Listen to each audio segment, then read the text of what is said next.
बिस्मिल्लाहिर्रहमानिर्रहीम। अस्सलाम वालेकुम students. Class matric physics start करते हैं बेटा। अच्छा, पिछली क्लास में हम लोगों ने चैप्टर नंबर 13 के जो है वो न्यूमेरिकल्स जो है वो किए थे। अच्छा जी, बुक के तमाम न्यूमेरिकल्स कर लिए थे। अच्छा, आज मैं जो है नोट्स में से आप लोगों को एक टॉपिक पढ़ाऊँगा। ज़रा आप लोग नोट्स का पेज नंबर 121 निकालें और क्वेश्चन नंबर 11।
अच्छा जी, question number 11, page number 121।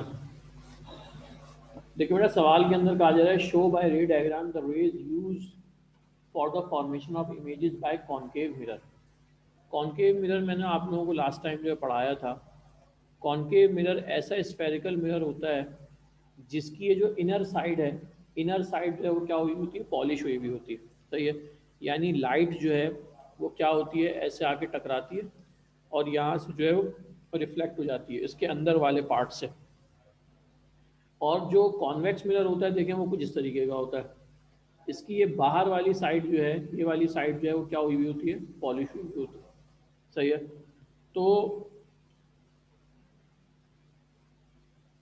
Convex mirror में क्या होता है, कॉन्वेक्स मिरर में लाइट ऐसे बाहर आके ऐसे टकराती है और फिर ये ऐसे डाइवर्ट हो जाती है यूँ इस तरह ऐसे।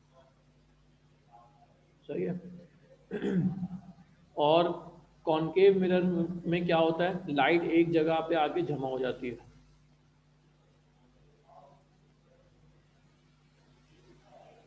एक पॉइंट पे आके कन्वर्ज हो जाती है। सही है। तो ये पहला वाला हिस्सा जो है ये है कॉन्केव और ये जो है ये क्या है, कॉन्वेक्स। अच्छा जी, तो फिलहाल जो है वो हम लोग कॉन्केव मिरर के बारे में पढ़ेंगे। क्वेश्चन नंबर 11 में जो है वो कॉन्केव मिरर के बारे में कुछ चीज़ें दी हुई हैं। अच्छा जी, तो पहले जो है मैं आप लोगों को जो है वो लेंस के जो है वो यानी मिरर के कुछ चीज़ें बता दूं, कुछ टर्म्स हमारे पास हैं। देखिए, ये मिरर का जो बीच वाला पॉइंट होता है बिल्कुल, ये कहलाता है पोल। POLE, पोल। सही है जी। अच्छा, इस मिरर को यानी ये जो इसका सर्कल है, इस सर्कल को अगर हम लोग कंप्लीट करें, देखें इस सर्कल को अगर मैं कंप्लीट करूं, फॉर एग्जांपल समझ लें सर्कल, तो इस सर्कल का ये जो सेंटर है, ये सेंटर कहलाएगा सेंटर ऑफ कर्वेचर। सही है, जिसे हम लोग डिनोट करते हैं किससे, सी से। सही है जी। इस लेंस का, इस मिरर का अगर मैं जो है सर्कल कंप्लीट करूं, तो इसका जो सेंटर है वो क्या कहलाएगा, सेंटर ऑफ कर्वेचर कहलाएगा। सही है। अच्छा, बीच में से एक इमेजिनरी लाइन बनाई जाती है, ये इमेजिनरी लाइन कहलाती है प्रिंसिपल एक्सिस। Principal axis. सही है। अच्छा, और चौथी चीज, सेंटर ऑफ कर्वेचर से लेके पोल के दरमियान में, दरमियान का पॉइंट कहलाता है प्रिंसिपल फोकस। सही है, जिसे अमूमन एफ से भी डिनोट करते हैं। सही है। तो बेटा ये चार चीज़ों के मैंने आपको नाम बताया। जो मिरर का या लेंस का जो बीच वाला पॉइंट है, बिल्कुल बीच वाला पॉइंट, वो कहलाता है पोल। अच्छा, इस मिरर का अगर सर्कल कंप्लीट किया जाए तो उस सर्कल का जो सेंटर है वो कहलाता है सेंटर ऑफ कर्वेचर।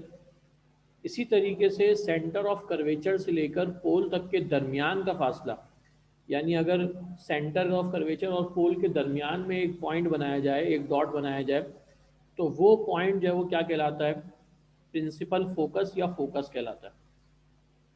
और ये एक इमेजनरी लाइन ड्रॉ की जाती है जो पोल से होते हुए गुजरती है, उसे हम लोग क्या कहते हैं, प्रिंसिपल एक्सिस कहते हैं। सही है बेटा। तो ये मैंने चार चीज़ें आप लोगों को बताई। एक लेंस के या एक मिरर के जो है ये चार पार्ट होते हैं। जब हम लोग उसकी रेस को ड्रॉ करते हैं तो उनमें ये चार चीज़ें जो है वो जिक्र की जाती हैं। इनके बारे में अगर कोई आप लोगों को प्रॉब्लम है तो पूछें, मैं आप लोगों को क्लियर कर दूं, फिर आगे चलते हैं। ये चार चीज़ें जो मैंने आप लोगों को नाम बताई, इसमें कोई आप लोगों को मसला है तो पूछें, वरना फिर आगे चलते हैं।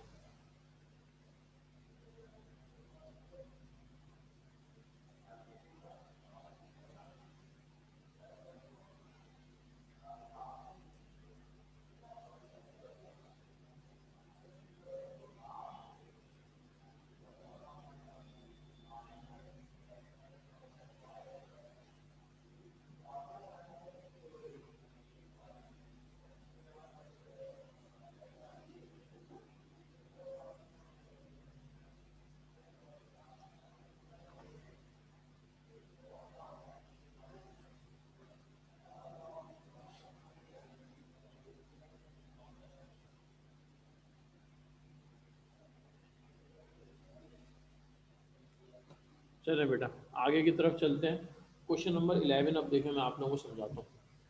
क्वेश्चन नंबर 11 में कहा जा रहा है कि अगर कोई लाइट रे जो है वो कॉनकेव मिरर से आके टकराएगी तो उसकी इमेज फॉर्मेशन किस तरीके की होगी, यानी वो लाइट जो है वो टकरा के कैसे गुजरेगी, ये आपको बताना है। सही है। अब देखें, स्टार्ट करते हैं। देखिए, फर्स्ट कर लें, हमारे पास जो है वो एक ये कॉनकेव मिरर है। सही है। और इसके बीच में से जो है वो एक इमेजनरी लाइन गुजर रही है। सही है। इस इमेजनरी लाइन को हमने क्या कहते हैं, ये प्रिंसिपल एक्सिस है। अच्छा, इसका जो पॉइंट है हमारे पास, ये पॉइंट जो है वो पी है। अच्छा, यहाँ पे हमने एक पॉइंट बना दिया एफ, और यहाँ पे हमने एक पॉइंट बना दिया सी, सेंटर ऑफ कर्वेचर। सही है। अच्छा जी, अब देखें होता क्या है, कॉनकेव मिरर से जब भी कोई लाइन जो है वो, अब देखें यहाँ पे क्वेश्चन नंबर 11 का पॉइंट नंबर 1 जो है वो मैं पढ़ रहा हूँ। कह रहे हैं a ray coming parallel to the principal axis is reflected through the principal focus. जब भी कोई लाइन ऊपर से, कोई लाइट रे अगर ऐसे आएगी सीधा, तो ये यहाँ से टकरा के कहाँ से गुजरेगी, एफ से गुजरेगी। सही है बेटा, ये रे ऐसे आ रही थी और ये यहाँ से टकरा के कहाँ से गुजरेगी, एफ से गुजरेगी। ये कॉनकेव मिरर की जो इमेज फॉर्मेशन है उसकी पहली प्रॉपर्टी है कि जब भी कोई लाइन जो है वो प्रिंसिपल एक्सिस के पैरेलल आएगी तो ये मिरर से टकरा के कहाँ से गुजरेगी, एफ से गुजरेगी। सही है। तो ये इसका जो है पहला रूल हो गया, ये फर्स्ट रूल है। दोबारा देखें बेटा, ये मैं यहाँ पे लिख देता हूँ, कॉनकेव की बात हो रही है। सही है। तो कॉनकेव मिरर में जब भी कोई line parallel to the principal axis आती है स्ट्रेट, तो हमेशा जो है वो इस मिरर से टकराने के बाद कहाँ से गुजरती है, प्रिंसिपल फोकस यानी एफ से गुजरती है। सही है। तो ये इसका पहला रूल हो गया। आगे चलते हैं नेक्स्ट रूल की तरफ। नेक्स्ट रूल हमारे पास क्या है, ये हमारे पास मिरर है। सही है। बीच में हमारे पास जो है वो ये लाइन जा रही, प्रिंसिपल एक्सिस, ये हमारे पास पी है। सही है। थोड़े से फासले के ऊपर यहाँ पे हमने एफ ले लिया, और थोड़े से फासले के ऊपर क्या ले लिया, सी ले लिया। अच्छा, सेकंड रूल हमारा क्या है, ये सेकंड रूल पढ़ने जा रहे हैं। सेकंड रूल में कहा जा रहा है कि अगर कोई लाइन जो है, अगर कोई लाइट रे जो है वो ऐसे आएगी यूं एफ से, तो ये मिरर से टकराने के बाद यूं स्ट्रेट हो जाएगी। यानी समझ लें ये पहले वाले लॉ का जो है, पहले वाले रूल का क्या है, इन्वर्स है। पहले वाले रूल में क्या हो रहा था, देखें, पहले वाले रूल में जो लाइन आ रही थी, स्ट्रेट आ रही थी, वो मिरर से टकरा के कहाँ से गुजर रही थी, एफ से गुजर रही थी। अच्छा, दूसरे रूल में क्या हो रहा है, जो लाइन एफ से गुजर रही है वो मिरर से टकराने के बाद क्या हो रही है, स्ट्रेट हो जा रही है। सही है। देखिए यहाँ पे पॉइंट नंबर 2 में पढ़ देता हूँ।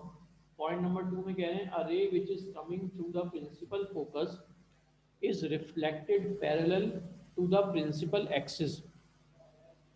जो लाइन प्रिंसिपल फोकस से होके गुजरेगी वो मिरर से जो है वो रिफ्लेक्ट होने के बाद जो प्रिंसिपल एक्सिस है, ये वाली जो लाइन है प्रिंसिपल एक्सिस, इसके क्या हो जाएगी, पैरेलल हो जाएगी। सही है। तो ये फर्स्ट पार्ट का क्या हो गया, इनवर्स हो गया। अच्छा जी, आगे चलते हैं। थर्ड रूल क्या है, ये हमारे पास मिरर है। सही है। और ये हमने क्या ले लिया, प्रिंसिपल एक्सिस आ गया। सही है। ये हमारे पास पोल है, यहाँ पे हमारे पास ये एफ आ गया, यहाँ पे हमारे पास क्या है, सी है। अच्छा, अब ये कह रहे हैं कि जो लाइन सेंटर ऑफ कर्वेचर से गुजरेगी, देखें फॉर एग्जांपल एक रे हमारे पास यहाँ से आ रही है, सेंटर ऑफ कर्वेचर से आ रही है यूँ, तो यहाँ पे होगा क्या कि यहाँ पे सेम इसी के ऊपर ही वापस चली जाएगी। सही है। जिस डायरेक्शन से ये आई है उसी डायरेक्शन के ऊपर क्या हो जाएगी, वापस चली जाएगी।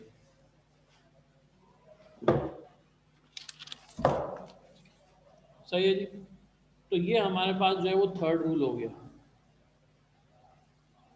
थर्ड रूल क्या है कि जब भी कोई लाइन जो है वो सेंटर ऑफ कर्वेचर से गुजरेगी तो जिस जिस लाइन से वो गुजरी है उसी लाइन के ऊपर क्या हो जाएगी, वापस हो जाएगी। अच्छा, मैं पढ़ देता हूँ। पेज नंबर 122 पे पॉइंट नंबर 3 है, कह रहे हैं, a ray which is coming through the centre of curvature is reflected back along the same path. जो लाइन, जो रे जो है वो सेंटर ऑफ कर्वेचर से गुजरेगी वो उसी रास्ते के ऊपर जो है वो क्या हो जाएगी, वापस हो जाएगी। यानी जिस रास्ते से आई है, जिस जिस पॉइंट से वो गुजर के आई है उसी पॉइंट पे क्या हो जाएगी, रिटर्न हो जाएगी। तो ये हमारे पास जो है वो क्या हो गया, तीसरा रूल हो गया। सही है। आगे चलते हैं। हमारे पास जो लास्ट इसका रूल है, फोर्थ रूल नंबर 4, उसमें क्या है देखें। ये मिरर है, ये हमारे पास प्रिंसिपल एक्सिस आ गया। सही है। यहाँ पे हमने बना दिया एफ, यहाँ पे हमने बना दिया सी, और ये हमारे पास क्या है, पी। अच्छा, जो चौथा रूल है वो क्या कहता है कि जो लाइन स्ट्रेट यहाँ पे आगे टकराएगी पी पे, वो जिस एंगल से टकराई है उसी एंगल से क्या हो जाएगी, वापस हो जाएगी। सही है। जो लाइन यहाँ पे आके पी से टकराएगी वो जिस एंगल से आगे टकराई है उसी एंगल से क्या हो जाएगी, वापस हो जाएगी। यानी इसका ये वाला एंगल, ये जो ऊपर वाला एंगल है और ये जो नीचे वाला एंगल है, ये दोनों आपस में क्या होंगे, बराबर होंगे। ये वाला एंगल कहलाता है एंगल ऑफ इंसिडेंस, एंगल आई, ये हम लोग पढ़ चुके हैं पहले। और ये वाला एंगल कहलाता है angle R, angle of reflection. सही है। तो जब भी कोई लाइन जो है वो पी से आगे टकराएगी तो जिस एंगल से आगे टकराई है उसी एंगल से क्या हो जाएगी, वापस हो जाएगी। ऊपर वाला एंगल कहलाता है एंगल आई यानी एंगल ऑफ इंसिडेंस, और नीचे वाला एंगल कहलाता है एंगल आर यानी एंगल ऑफ रिफ्लेक्शन। सही है बेटा। तो ये टोटल जो है वो 4 लॉज जो हैं, 4 रूल जो हैं वो इमेज फॉर्मेशन के कॉनकेव मिरर के जो है वो हम लोगों ने पढ़े। यानी अगर कॉनकेव मिरर से जो है वो लाइट आके टकराती है तो वो किस तरीके से जो है वो रिफ्लेक्ट बैक होगी, उसके 4 हमारे पास रूल हैं। सही है। इसको मैं रिपीट कर देता हूँ। रूल नंबर 1 क्या था, अगर कोई light parallel to the principal axis आएगी तो वो कॉनकेव मिरर से रिफ्लेक्ट होने के बाद प्रिंसिपल फोकस से गुजरेगी। सही है जी। ये पहला रूल हो गया। सेकंड रूल में क्या कहा जा रहा है, अगर कोई लाइट प्रिंसिपल फोकस से होते हुए गुजरेगी तो मिरर से टकराने के बाद जो है वो क्या हो जाएगी, parallel to the principal axis हो जाएगी, यानी स्ट्रेट जो है वो वापस चली जाएगी। तीसरा रूल हमारा क्या कहता है कि अगर कोई लाइट जो है वो सेंटर ऑफ कर्वेचर से गुजरेगी तो जिस रास्ते से वो आई है उसी रास्ते से क्या हो जाएगी, वापस हो जाएगी। और रूल नंबर 4 हमारा क्या कहता है कि जब भी कोई लाइट जो है वो पोल से आगे टकराएगी तो जिस एंगल से टकराई है उसी एंगल से वो क्या हो जाएगी, रिफ्लेक्ट बैक हो जाएगी। यानी दोनों के दरमियान जो एंगल होगा वो क्या होगा, सेम होगा। सही है बेटा। तो ये हम लोगों ने जो है वो कॉनकेव मिरर की जो है वो, कॉनकेव मिरर के अंदर रिफ्लेक्शन किस तरीके से होती है, किस पॉइंट पे कैसे रिफ्लेक्शन होती है, ये हमने डिस्कस किया। सही है। अच्छा, ये टॉपिक आपके कोर्स में शामिल नहीं है, मगर क्योंकि एमसीक्यूज में इसका बार बार जिक्र आ रहा था, इसलिए जो है मैंने ये चीज़ें जो है वो आपको क्या कर दी, एक्सप्लेन कर दी। सही है। तो इसके मैंने जो ये आप लोगों को पार्ट्स बताए थे, ये याद रखिएगा। ये जो हमारे पास स्ट्रेट लाइन है, इमेजिनरी लाइन होती है, इसे हम लोग कहते हैं principal axis. Centre of the mirror कहलाता है पोल। और अगर इस सर्कल को, मिरर के सर्कल को कंप्लीट करें तो उसका जो सेंटर है वो कहलाता है centre of curvature. Centre of curvature और पोल के दरमियान में एक पॉइंट आता है जिसे हम लोग कहते हैं प्रिंसिपल फोकस या एफ। सही है जी। अच्छा, अब ये चैप्टर हमारा कंप्लीट हो चुका था। आज जो है मैं आप लोगों को जो है इस चैप्टर के जो है वो एमसीक्यूज मुझे करवाने थे। सही है। तो अब आप लोग जो है चैप्टर नंबर 13 के एमसीक्यूज पे आ जाएं, पेज नंबर 114।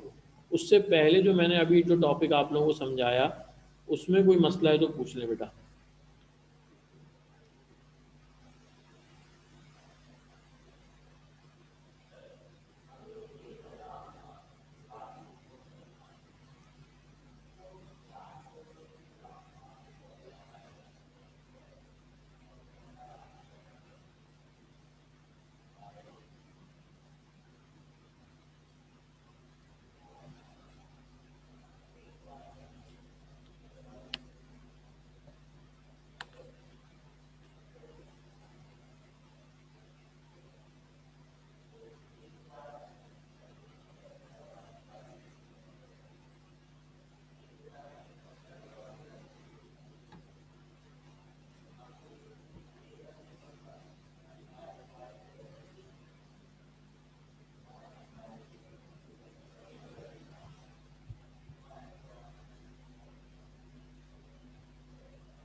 हाँ जी, आप लोग क्लास में मौजूद हैं भी कि नहीं है?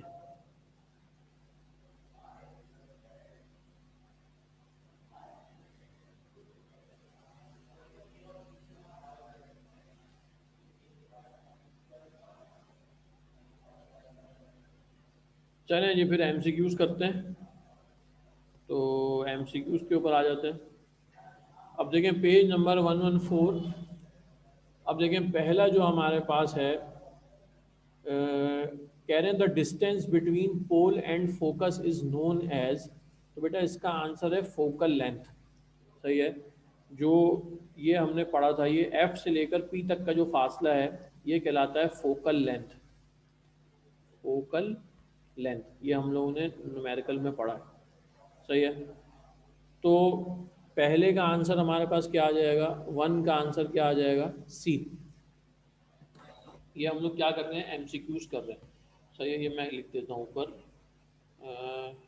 चैप्टर 13 एमसीक्यूज कर रहे हैं, जो कि मौजूद है किस पे, पेज नंबर 114 पे मौजूद है।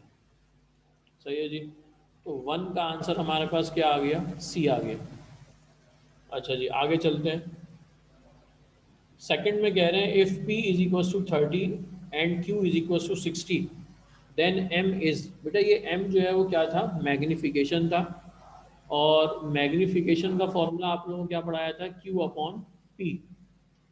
तो अब देखें Q की और P की वैल्यू आपको गिवन है। Q की वैल्यू गिवन है 60 और P की वैल्यू गिवन है कितनी, 30। इसको जब सॉल्व करेंगे तो आंसर क्या आ जाएगा, 2 आ जाएगा।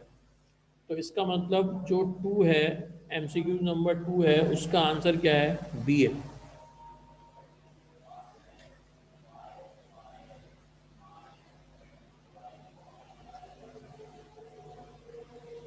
अच्छा जी, आगे चलते हैं। जो 3 है, 3 में कहा जा रहा है the image form in a plane mirror is. Plane mirror में जो इमेज बनता है वो कैसा होता है, तो बेटा वो होता है वर्चुअल एंड इरेक्ट। वर्चुअल होता है और इरेक्ट होता है। सही है, ये हम लोग पढ़ चुके हैं वर्चुअल इमेज क्या होता है। इसको मैंने आप लोगों को जो है वो डिटेल में समझाया था। तो 3 का आंसर हमारे पास क्या है? सी। अच्छा जी, आगे चलते हैं। 4 कह रहे हैं light is a form of energy. तो 4 का आंसर हमारे पास क्या है? बी है। अच्छा जी, और आगे चलते हैं। 5 कह रहे हैं if the inner surface of spherical mirror is reflecting it is called dash mirror. तो बेटा इसका आंसर अभी जैसे हम लोगों ने पढ़ा, ये क्या होता है? कॉनकेव मिरर होता है। तो 5 का आंसर हमारे पास क्या आ जाएगा? बी आ जाएगा।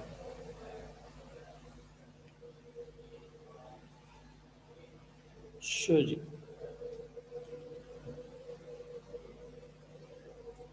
अच्छा जी, 6 पे आ जाए। देखिए 6 में क्या कहा जा रहा है?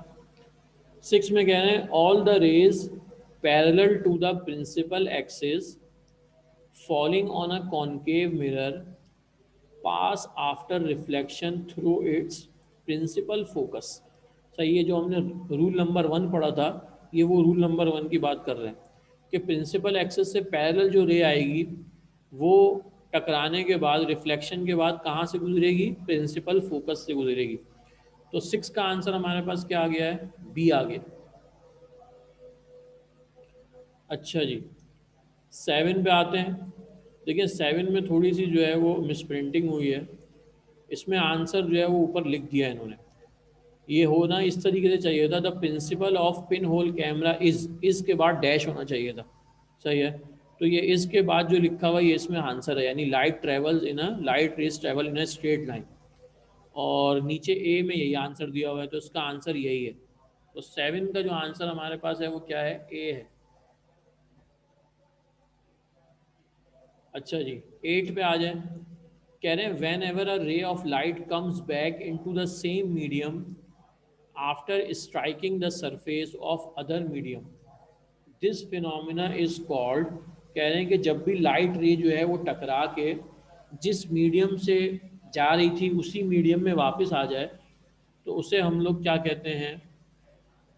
रिफ्लेक्शन कहते हैं बेटा, रिफ्लेक्शन। तो 8 का आंसर हमारे पास आ जाएगा क्या? D.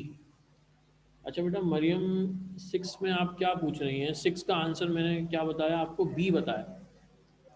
All the rays parallel to the principal axis falling on a concave mirror pass after reflection through its principal focus। तो देखें ये रूल नंबर 1 जो था, ये रूल नंबर 1 में ये जो लाइन ऊपर से आ रही थी, सही है, ये जो रेड वाली लाइन ऊपर से आ रही है, ये टकराने के बाद कहाँ से गुजर रही है? एफ से गुजर रही है। इसका यही मतलब है, यही सवाल पूछा जा रहा है कि जो भी लाइट जो है, जो भी रे जो है वो प्रिंसिपल एक्सिस के जो है वो पैरेलल आएगी, तो वो रिफ्लेक्ट होकर कहाँ से गुजरेगी? प्रिंसिपल फोकस से गुजरेगी। सही है जी। तो ये क्वेश्चन नंबर 6 जो है वो रूल नंबर 1 है, समझ लो। अच्छा जी, आगे चलते हैं। कह रहे हैं due to the second law of reflection the angle of incidence and the angle of reflection are. Angle of incidence और एंगल ऑफ रिफ्लेक्शन क्या होते हैं बेटा? बराबर होते हैं। सही है। तो 9 में हमारे पास 9 का आंसर क्या आ जाएगा? ए आ जाएगा। अच्छा जी, आगे चलते हैं। कह रहे हैं the distance of real object and images are taken as. Real object और रियल इमेजेस के जो डिस्टेंसेस हैं उन्हें हम जो है वो कैसे जो है वो क्या, किस तरीके से उसको डिनोट करते हैं? नेगेटिव, पॉजिटिव या दोनों तरीके से? तो ये जब मैं न्यूमेरिकल्स करा रहा था आप लोगों को, तो न्यूमेरिकल्स में जो है वो मैंने बताया था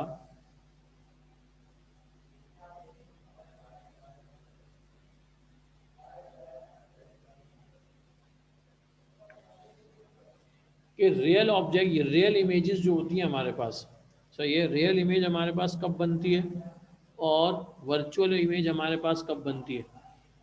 जब क्या चीज़ माइनस हो। सही है। देखें आप लोग जो है वो अगर न्यूमेरिकल्स देखेंगे, मैं न्यूमेरिकल नंबर आप लोगों को बताता हूँ, आप लोगों को याद आ जाएगा अगर आप लोगों ने अपने पास सॉल्व किए हुए हैं न्यूमेरिकल्स।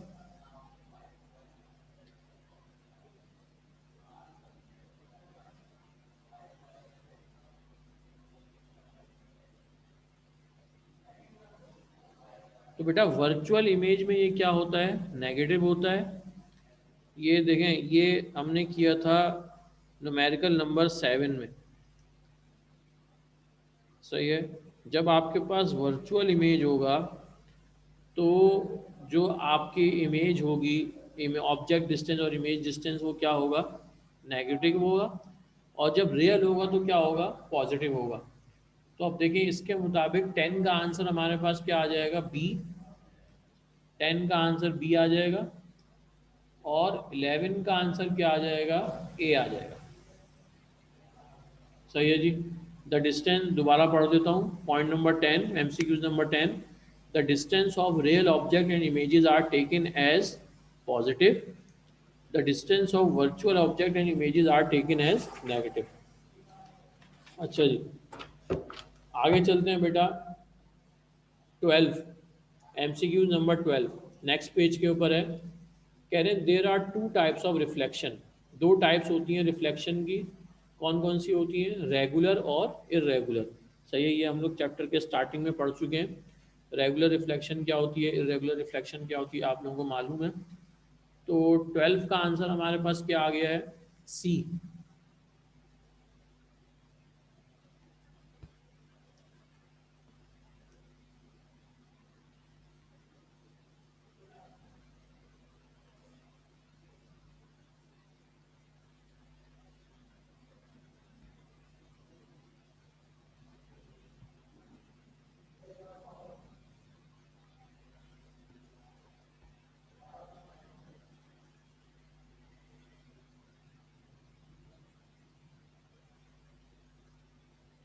अच्छा बेटा, ये जो है गलती से जो है वो सारे आंसर इरेज हो गए।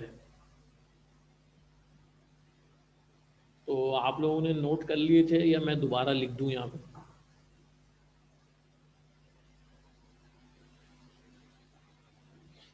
12 का आंसर हमारे पास है सी। इससे पहले के सारे जो है वो इरेज हो गए।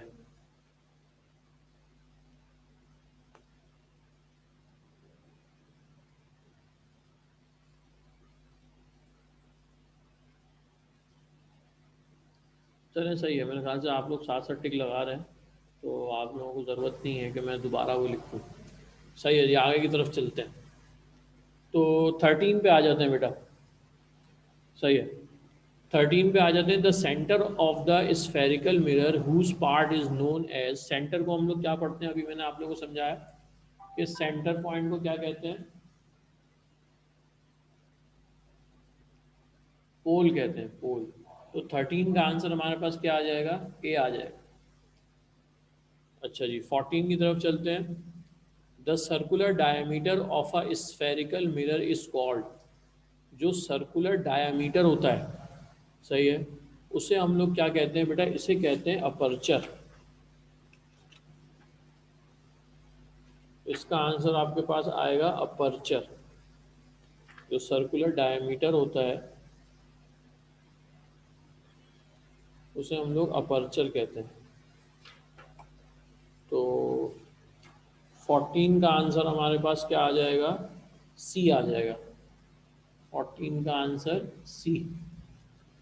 अच्छा जी, उसके बाद क्या कहा जा रहा है, if an object is place at a centre of curvature then image will form eight.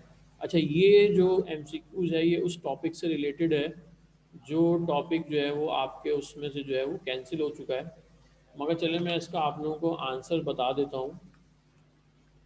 If an object is place at centre of curvature then image will form at. अगर कोई ऑब्जेक्ट जो है वो सेंटर ऑफ कर्वेचर पे रखा जाए तो उसका इमेज कहाँ बनेगा।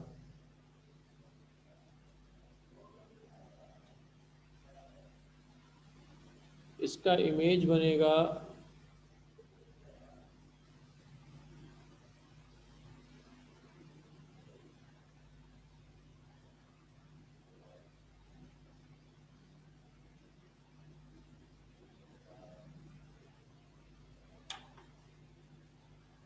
फोकस, सेंटर ऑफ कर्वेचर पे बनेगा। तो 15 का आंसर जो हमारे पास होगा बेटा, 15 का आंसर होगा सी। तो ये अगर कोई ऑब्जेक्ट सेंटर ऑफ कर्वेचर पे रखा जाए तो इसका इमेज भी जो है वो सेंटर ऑफ कर्वेचर पे ही बनता है, नीचे की तरफ।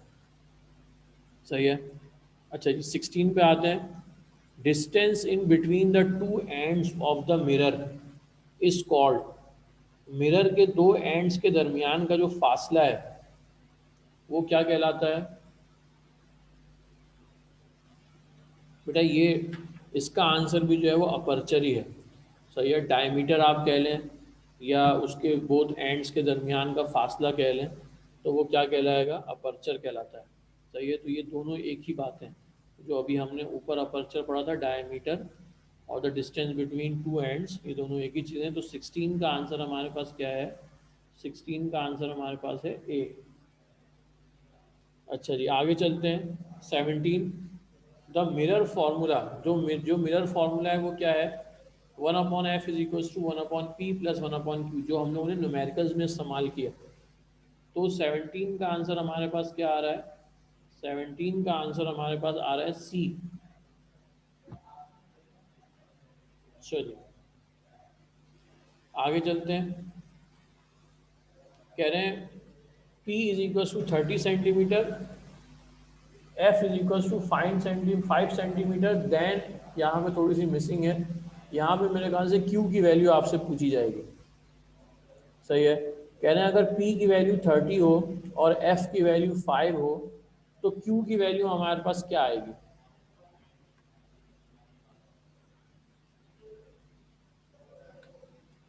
अच्छा देखें, अगर इसको हम लोग जो है वो फॉर्मूले में रखते हैं 1/f is equal to 1/p plus 1/q, अगर इस फॉर्मूले में हम लोग रिप्लेस करेंगे तो देखें एफ़ की जगह 5 और पी की जगह 30। तो मैंने एफ़ की जगह 5 रखा और पी की जगह मैंने क्या रख दिया? 30 रख दिया। अब अगर मैं इसकी वैल्यू निकालूँ, ये 1/30 को उठा के वहाँ ले जाएँ, ये हो जाएगा 1/5 minus 1/30 is equals to 1/q। यहाँ पे एलसीएम लेंगे, 30 इसका एलसीएम आ जाएगा। उसके बाद 5 को किस से मल्टीप्लाई करेंगे? आपके पास क्या आ जाए? 30 आ जाए। तो 6 से मल्टीप्लाई करेंगे। सही है। तो ये आ गया 6 minus 1 is equals to 1/q। उसके बाद ये क्या हो जाएगा? इसको मैं यहाँ कर लेता हूँ। ये हो जाएगा 5/30 इज इक्वल्स टू 1/q। इन दोनों को जब सॉल्व करेंगे 5 1 5 और 5 6 30। सही है। तो ये आ रहा है हमारे पास 1/6 इज इक्वल्स टू 1/q। सही है। दोनों को इन्वर्स कर दें तो q की वैल्यू हमारे पास क्या आ जाएगी? 6 आ जाएगी। सही है। तो अगर f की वैल्यू जो है वो आपके पास 5 हो और p की वैल्यू 30 हो तो आंसर क्या आएगा? 6 आ जाएगा। सही है। इसका मतलब ये जो 18 है, 18 का आंसर क्या हो गया? डी हो गया। सही है। ये जो मैंने यहाँ पे सोल्यूशन किया है ये मैं मिटा देता हूँ। अच्छा जी, ये सोल्यूशन मैं एरेज कर देता हूँ ताकि मैं यहाँ पे इसके आंसर जो है वो लिख सकूँ।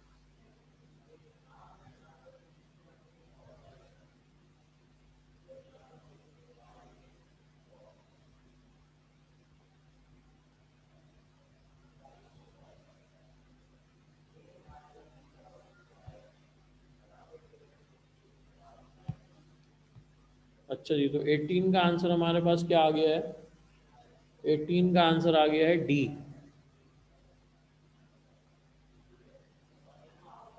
अच्छा जी आगे चलते हैं। 19 कह रहे हैं if focal length is negative then mirror is called.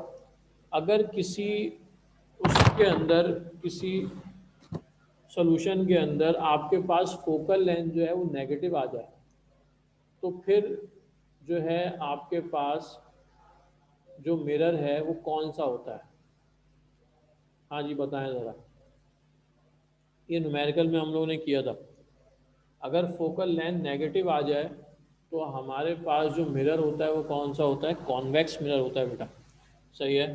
तो 19 का आंसर क्या हो जाएगा? सी हो जाएगा। अगर फोकल लेंथ नेगेटिव हो तो ये कौन सा मिरर होता है?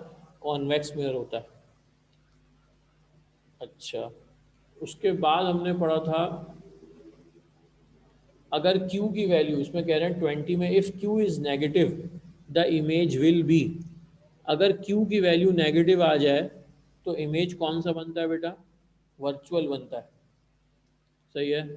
तो 20 का जो आंसर हमारे पास है वो क्या हो जाएगा? बी हो जाएगा। 20 का आंसर क्या हो जाएगा? बी। चलिए आगे चलते हैं। 21 कह रहे हैं when object lying at infinity the image will be form. अगर ऑब्जेक्ट जो है वो कहीं इन्फिनिटी पे रखा हो, यानी बहुत दूर रखा हो, तो उसका इमेज कहाँ पे बनता है? तो बेटा उसका इमेज जो है वो बनता है प्रिंसिपल फोकस के ऊपर, सही है। तो 21 का जो आंसर है हमारे पास वो क्या है? बी है। 22 पे आते हैं। A mirror which converge all the rays after reflection at a point is known as. ऐसा मिरर जो क्या करे? लाइट रेज को कन्वर्ज कर दे, एक जगह जमा कर दे, उसे हम लोग क्या कहते हैं? उसे कहते हैं बेटा कॉनकेव मिरर। तो 22 का आंसर हमारे पास क्या है? सी है। अच्छा जी, 23 की तरफ आ जाते हैं। Centre of the concave mirror is known as. Concave mirror का जो सेंटर है वो क्या कहलाता है? बेटा पोल कहलाता है। तो 23 का आंसर हमारे पास क्या है? ए है। सही है जी। ये मैंने आप लोगों को एमसीक्यूज कराए। इसमें किसी एमसीक्यूज में आप लोगों को कोई मसला है तो पूछ ले, वरना फिर आगे चलते हैं।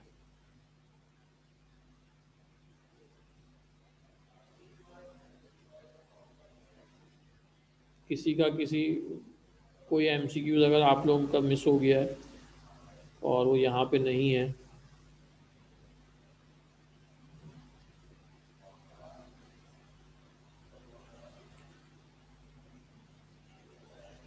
हाँ जी, मोहम्मद शारिक साहब कह रहे हैं सर बस। बेटा आज तो कोई बहुत ज़्यादा काम अभी तक किया ही नहीं हमने। क्या किया?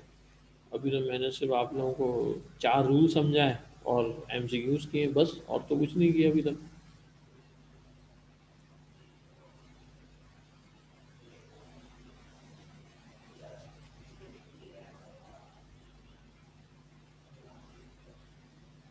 बेटा इस चैप्टर के क्वेश्चन आंसर्स तो मैं आप लोगों को बता चुका हूँ। इस चैप्टर के क्वेश्चन आंसर देखें, यहाँ पे है ना, ये सवाल थे देखें। क्वेश्चन नंबर 2 है इसका, क्वेश्चन नंबर 3 है, क्वेश्चन नंबर 4 इंक्लूड है, उसके बाद क्वेश्चन नंबर 5 इंक्लूड है, क्वेश्चन नंबर 6 इंक्लूड है, क्वेश्चन नंबर 7 इंक्लूड है, उसके बाद क्वेश्चन नंबर 8 है, फिर उसके बाद डायरेक्ट क्वेश्चन नंबर 14 है। सही है। क्वेश्चन नंबर 14 है, उसके बाद डायरेक्ट, और उसके बाद जो है क्वेश्चन नंबर 15 है। तो इसमें से जो है मैंने आप लोगों को क्वेश्चन नंबर 15 के अलावा बाकी सारे करा दिए हैं। और क्वेश्चन नंबर 15 हमने छोड़ा है फिज़िकल क्लास के लिए, क्योंकि ये एक बड़ी डेरिवेशन है। ये जब तक कुछ चीज़ें आप लोगों के सामने नहीं होंगी, जब तक इसको समझना मुश्किल हो जाएगा। इसलिए ये डेरिवेशन जो है वो हमने छोड़ दी है फ़िलहाल। ये मैं आप लोगों को फिज़िकल क्लास में इंशाल्लाह करवाऊँगा। बाकी इसके अलावा तमाम चीज़ें हमने कर ली।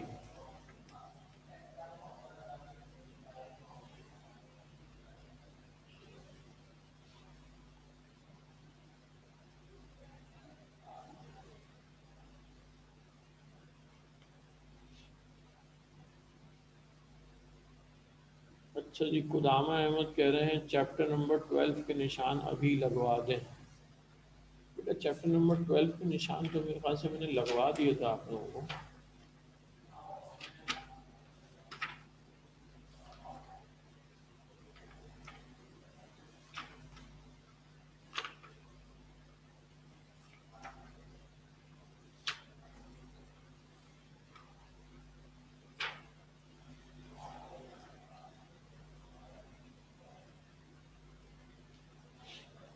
हाँ जी, चैप्टर नंबर 12 के निशान लगवाए थे क्या? बताएं जल्दी से।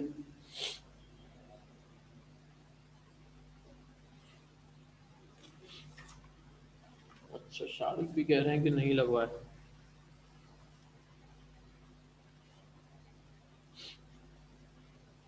अच्छा चलें, चैप्टर नंबर 12 के भी जो है वो आप लोग निशान लगवा दें, उसके बाद फिर क्लास ऑफ करेंगे। चैप्टर नंबर 12 के निशान लगा लें। पेज नंबर 96 से स्टार्ट करेंगे बेटा। पेज नंबर 96 पे जो है क्वेश्चन नंबर 2 है। ये मैं यहाँ पे लिख भी देता हूँ।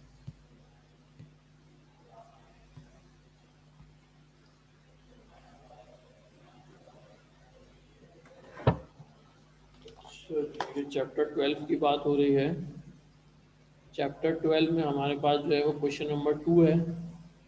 अच्छा जी, उसके बाद जो है वो क्वेश्चन 3 भी है और क्वेश्चन नंबर 4 भी है।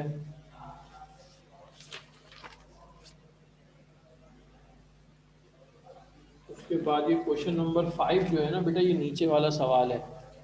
पेज नंबर 97 के ऊपर ये जो नीचे लिखा है proof that a motion of a spring, ये जो है वो क्वेश्चन नंबर 5 है। सही है, ये ऊपर हेडिंग इसकी गलत जगह डली हुई है। एम्पलीट्यूड जो है वो क्वेश्चन नंबर 4 का हिस्सा है और क्वेश्चन नंबर 5 ये प्रूफ दैट अ मोशन, ये वाला सवाल है। अच्छा जी, इसके बाद हमारे पास जो है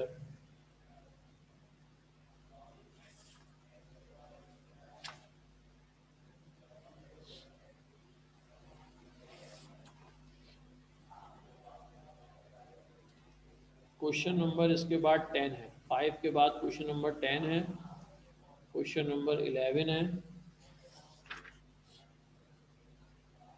क्वेश्चन नंबर 12 भी है, क्वेश्चन नंबर 13 भी है,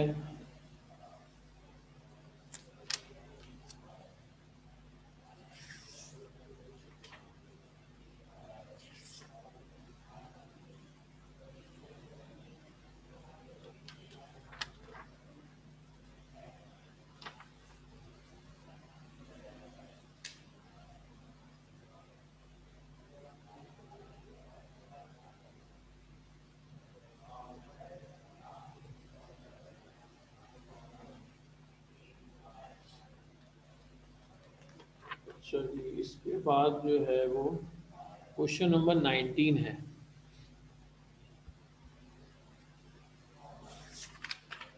क्वेश्चन नंबर 19 है, क्वेश्चन नंबर 20 भी है और उसके साथ साथ क्वेश्चन नंबर 22 है।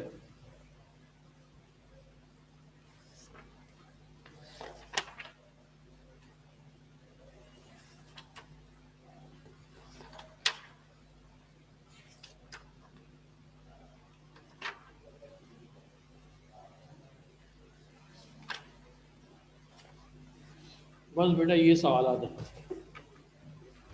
सही है, तो ये जो है वो आपके चैप्टर नंबर 12 में जो है वो आपके कोर्स में रिड्यूस होने के बाद जो रह गया वो ये है। सही है जी। तो आज जो है वो हम लोगों ने चैप्टर नंबर 13 के जो है वो एक टॉपिक, मैंने एक सवाल आप लोगों को कराया और उसके साथ साथ जो है हम लोगों ने एमसीक्यूज डिस्कस किए और चैप्टर नंबर 12 के जो है वो मैंने आप लोगों को निशान लगवा दिए। सही है, आप लोगों को कुछ पूछना है तो पूछ लें, फिर क्लास ऑफ करते हैं।